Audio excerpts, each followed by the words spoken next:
Welcome to This Explainer, where we are going to dive headfirst into the massive, intricate clockwork mechanism that literally powers the economies of our daily lives. Think about it. Buying a coffee, accepting a job offer, clicking on a flash sale. Every single time you do these things, you're interacting with an incredibly complex engine.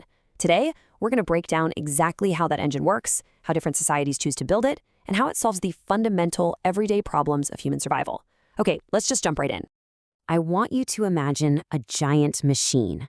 Picture these massive, glowing gears and levers, all operating entirely on their own. You've got this huge crowd of individual consumers and business owners, and everybody is just making choices completely independently. There's no central manager, there's no single person sitting in a control room pulling the levers, and yet somehow the machine functions smoothly and efficiently. So you have to ask, who or what is actually turning those gears to make sure the exact right things get produced at the exact right time? Well, the answer lies in what the famous economist Adam Smith called the invisible hand. You can think of this as a glowing thread, weaving this perfect orderly pattern right out of the chaos of millions of decentralized decisions.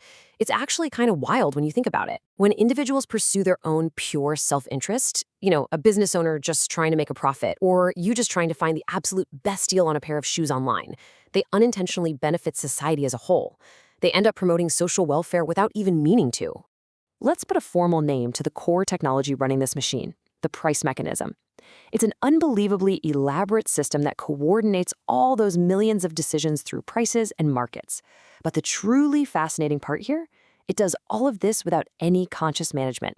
The price mechanism is basically an organizing force that solves the massive puzzle of resource allocation entirely on autopilot.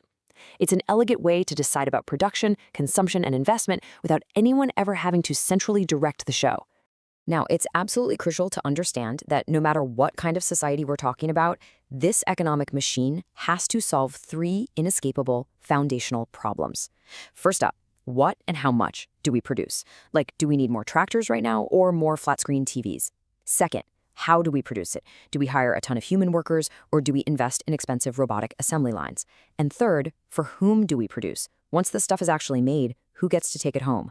Let's look at how different systems tackle these three massive questions.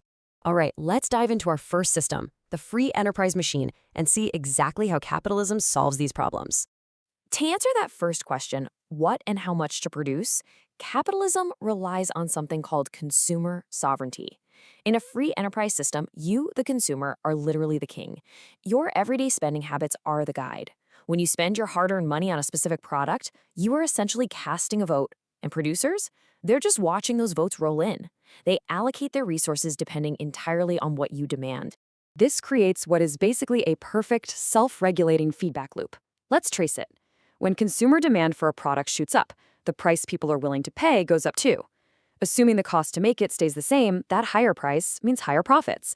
And since the producer's main goal is to earn maximum profit, that extra cash induces them to ramp up production of that specific good.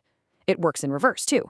If demand tanks, prices drop, profits shrink, and producers automatically scale back. No manager required.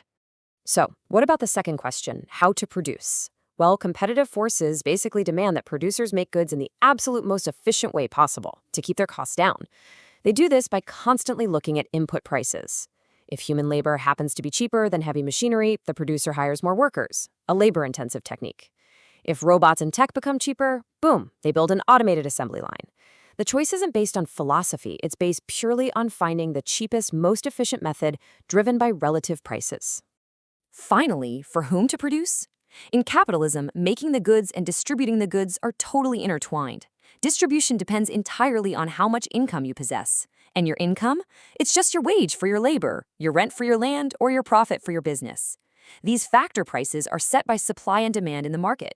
So ultimately, you get paid according to your contribution to the output, and that income dictates your personal share of the pie. Now, let's shift gears to the central command and look at how socialism solves those exact same problems. Okay, so what if you just replaced all those automated invisible gears with a conscious human architect? In a socialist economy, that decentralized price mechanism is entirely replaced by a central planning authority, usually a government commission. Here, the government actually owns all the productive resources. Economic planning takes over the exact same job the price mechanism had in capitalism. It's a highly intentional, conscious management of the entire system. We're trading the invisible hand for a very visible one. So how does this central authority solve the what and how to produce? Instead of just chasing profit motives, the planning authority actually sits down and estimates the available economic and human resources. They evaluate what the people need and set overarching national priorities. When deciding how to make things, sure, they look at economic efficiency, but they have to heavily balance that against bigger social objectives and long-term development goals. And for whom to produce? In a socialist setup, citizens work as laborers and earn income strictly in the form of wages. The government administers these wages based on the quantity and quality of the work you do. It operates on that famous guiding principle, from each according to his capacity to each according to his work. And because the government fixes the prices for consumer items, rather than letting free markets decide, income inequalities are drastically reduced, ensuring everyone gets an adequate baseline. So as you can see, we are looking at a pretty stark contrast here. On the left side, capitalism is driven entirely by consumer sovereignty and the profit motive, that decentralized, fully automated price mechanism we talked about. On the right side, socialism is driven by national priorities and social objectives, the intentional top-down design of a central planner. They are literally two completely different ways of wiring the exact same economic engine. Which brings us to our third system, the hybrid engine, or the mixed economy system. So the real question is, what happens when you smash these two ideas together? You get a mixed economy. The private and public sectors actually coexist here. The private sector is still out there chasing profit, guided by the price mechanism, but it now operates under the watchful eye of government regulations. Meanwhile, the public sector is running right alongside it, driven by a planning authority to develop infrastructure and hit those big national objectives. So how do they split up the workload for our three big economic problems? Well, the private sector's gears use the price mechanism to find the absolute most efficient ways to produce things. But because it follows the money, it naturally tends to cater to what high-income earners demand. To balance that out, the public sector steps in. The government intentionally intervenes to generate employment, promote overall growth, and crucially, make sure that basic necessities are available for everyone, even if it's not super profitable to produce them. If we pull back and look at this master map, the whole progression really locks into place. To figure out what, how, and for whom to produce, capitalism relies 100% on prices, consumers, and factor markets. Socialism relies 100% on the central planning authority, and the mixed economic system, it actively divides the labor. It leverages the raw, automated efficiency of the private sector while using the public sector as a safety net to catch whatever falls through the cracks. All of this leaves us with a really fascinating final question about how we choose to tune the engine of our own society.